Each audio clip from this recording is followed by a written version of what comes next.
Are you interested in making cyanotypes like these? This is the second part of a two-part series in making these interesting prints. A link to the first video is in the description below. This video is going to cover making a negative, both a hand-drawn one, and we'll do a digital as well. We're going to cover exposing those prints and the final processing to get you to a finished print. The previous video covers a lot of the materials that we use in the process and also coating paper and storing coated paper. Hi, I'm Jeff. I'm an artist, photographer, and printmaker. As I mentioned in the last video, I've been doing cyanotypes for a long time.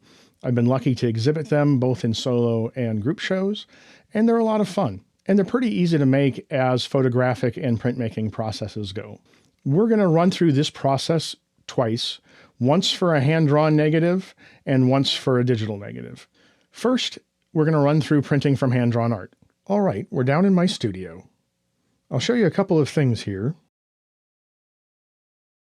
This is a hand-drawn negative I did for another project. Since this is a negative process, the lines will be white in the final print, and areas that are filled in darker here will be lighter in the print as well. I drew that on a sheet of Duralar. This is what the packaging looks like.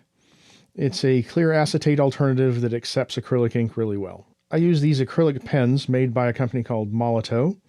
They are refillable and available in many nib sizes. This one's a 1mm.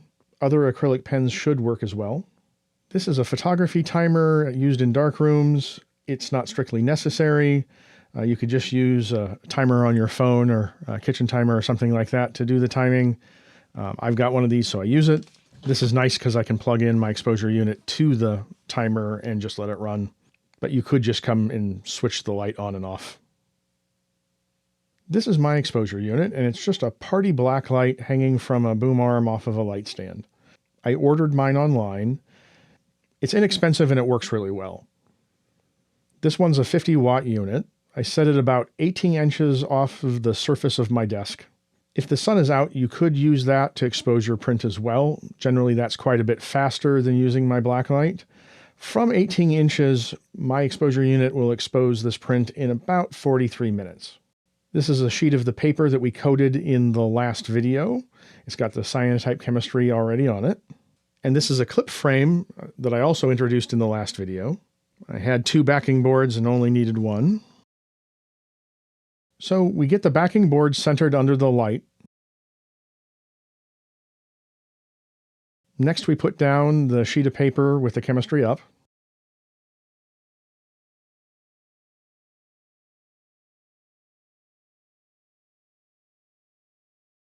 Next, we put down the artwork, this time face down onto the paper.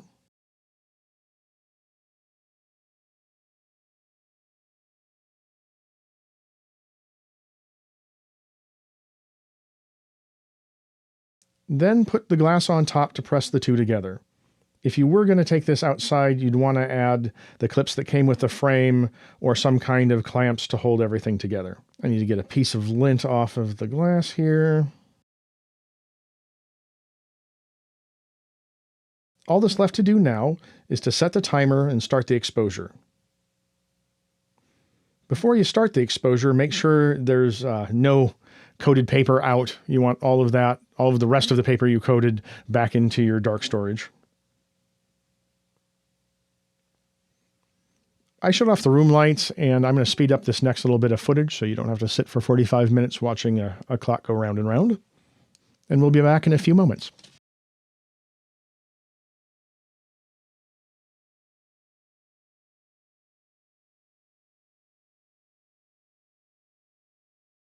Now that the exposure is done and the room is dark, we'll take the paper into the room that I set up to do the washing out.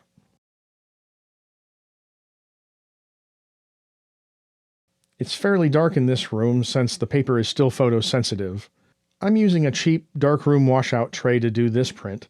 For the next example, I'll use a nicer print washer. You just need enough water to cover the print. Now we dunk the print into the tray. Get it submerged and start to agitate the tray. What we're doing here is removing any unexposed chemistry so the print won't continue to expose once we're done.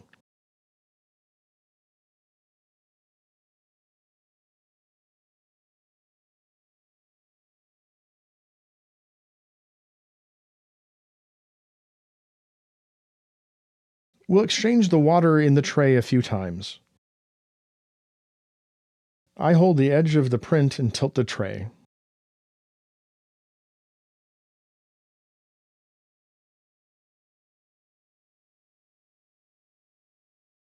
In a while, we'll add some hydrogen peroxide as well to darken the print. I shoot for about 5 minutes of washout time total.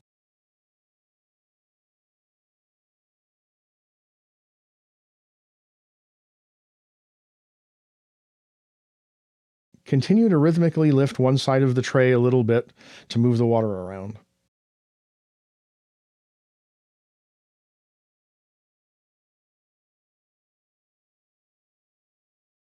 The light and dark areas are really becoming clear on the print.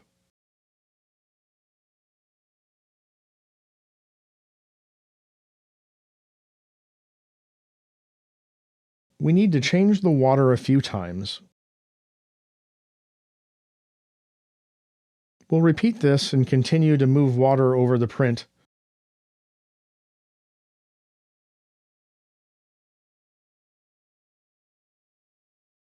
Repeat this a couple of times and then we get to adding the hydrogen peroxide. Hydrogen peroxide is sold as an antiseptic here in the United States. It's easy to get at a pharmacy and a lot of box stores. I'll add a little bit to the tray and put the print back inside, and we're going to move the tray around to coat the paper with that new solution. And really quickly, the print will darken up and get very contrasty. Make sure to keep the water moving. We want to get this all exposed. Now we have bold white lines on a darker blue background.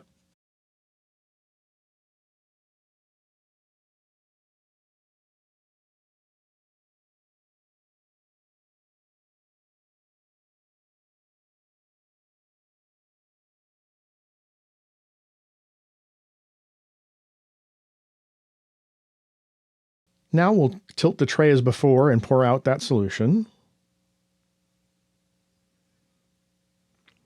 Off camera, I repeated a few more rinse outs, but they're all the same, so I won't bore you with watching those.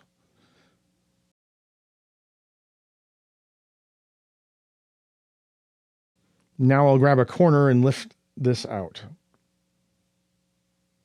Let it drip for a few seconds, and then off camera, I have a small sheet of acrylic on the ground that I'll place this on and let it dry. At the end of the video, I will show both of these once they've had a chance to dry, so we're going to move on now to working with a digital image. The first thing I'm going to do is adjust the aspect ratio using the crop tool to match what we're going to output later. Pressing C brings up the crop tool. In the upper left, I enter 4 and 5 for the aspect ratio of the crop. Then I move the crop guides around to find the composition that I like.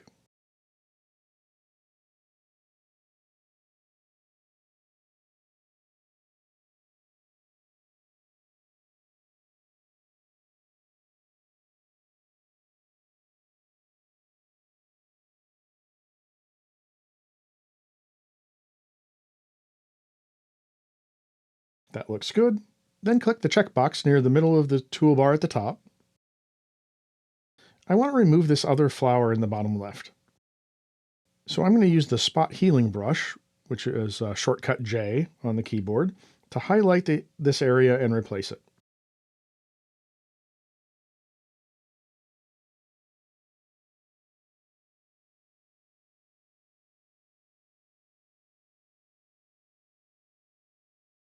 That looks good.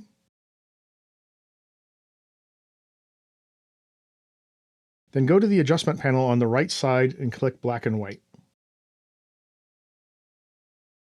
Use the sliders to brighten or darken the individual colors in the image to get something that looks like what you want the output to look like. I'm going to pull down the green slider and the magenta slider. The green will darken the background and the magenta will darken a little bit of the flower.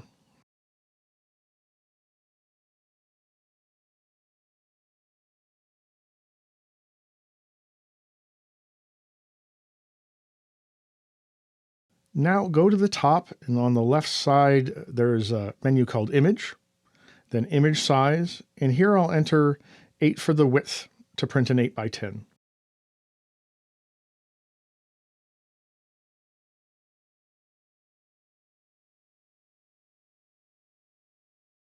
Next, we go to that image menu again, this time image rotation, then flip canvas horizontal, because it'll be reversed when we print.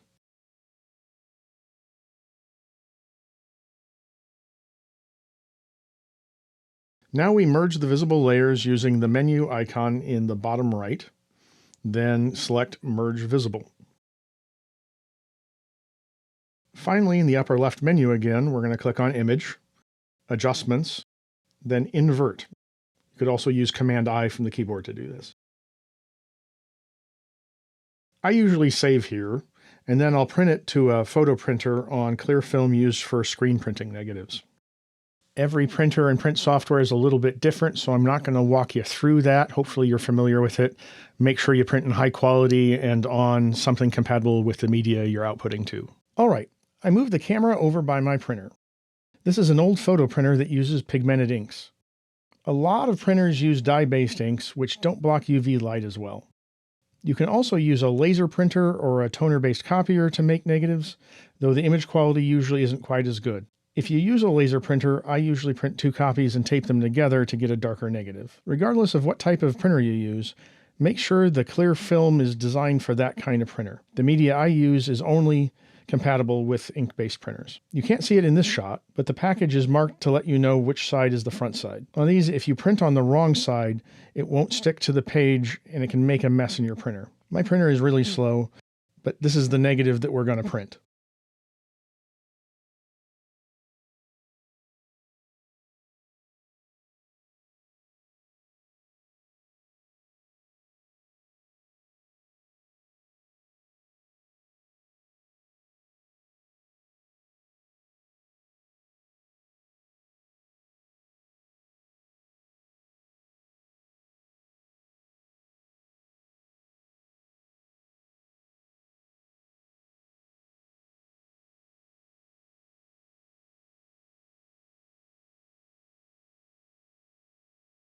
Give this plenty of time to dry, and then we can print.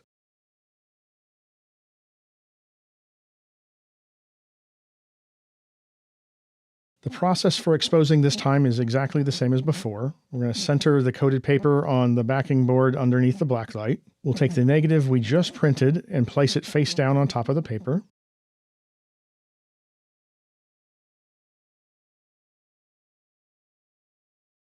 Then we cover the stack with the glass.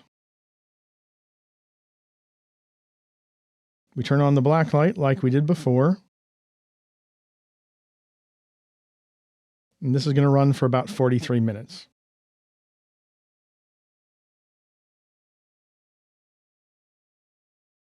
Now that it's done exposing, the glass and the negative come off, and we'll take the paper into the other room where we can rinse it out.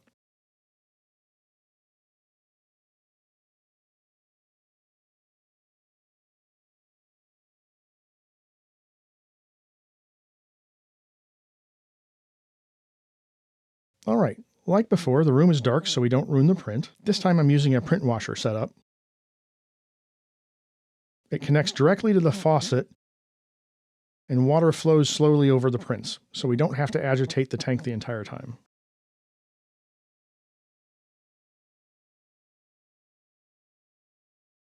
I'll turn the water up just a little to get the print submerged. Now the washer will rinse the print for us.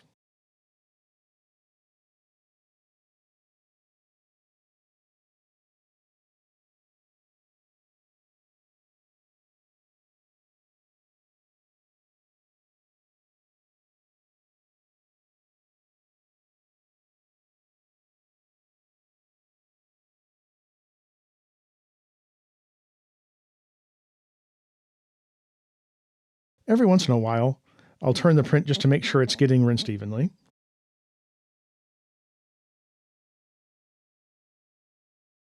Looks like I lost a little details in the highlights here. I'll talk about adjusting those later. But other than that, this is looking really good. These washers are more expensive than the tray that I used in the previous print, but they make the process a whole lot easier.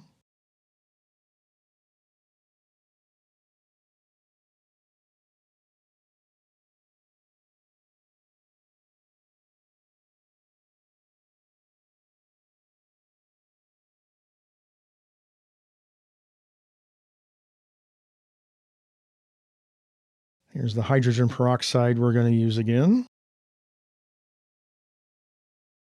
This time when we add the hydrogen peroxide, we're going to shut off the water so it doesn't remove all of the hydrogen peroxide before it can do its job.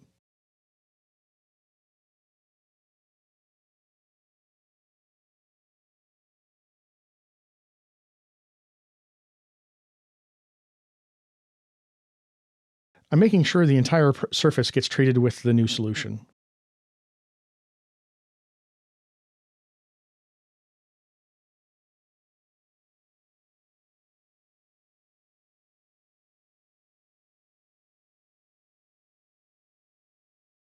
That's looking good.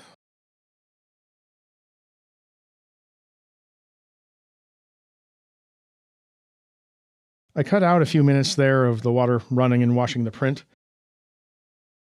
The print is looking good. I'll give it a few more seconds here, then turn off the water.